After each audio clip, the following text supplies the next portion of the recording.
Praise the lord. ఈ సమయంలో ఎన్నో సమస్యలతో సతమతమవుతున్నావా?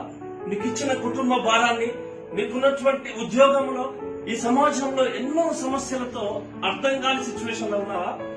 బైబిల్లో కూడా సొలొమోను మహారాజు గారు అని ఒక ఆయన ఉన్నాడు, దావీదు కుమారుడు.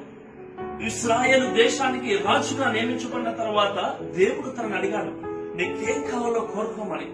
అప్పుడు సొలొమోను మహారాజు గారు అన్నారు, నువ్వు ఇచ్చినటువంటి ప్రజలను పరిపాలించడానికి నాకు చక్కటి జ్ఞానం కావాలి అన్నప్పుడు దేవుడు జ్ఞానముతో పాటు తనకు కావలసిన అన్ని కూడా ఇచ్చాడు, అధికమైన మేలు ఇచ్చాడు.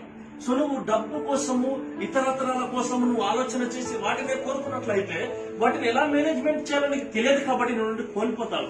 అదే చక్కటి జ్ఞానాన్ని నువ్వు దేవుని అడిగావనుకో, అలాంటి అన్ని కూడా ఆయన నీకు అనుగ్రహించబోతున్నాడు. అలాంటి దీవెనలు ఇప్పుడు ఎల్లప్పుడు సదాకాలము నీ కుటుంబానికి కలుగును గాక. ఆమేన్. God bless you.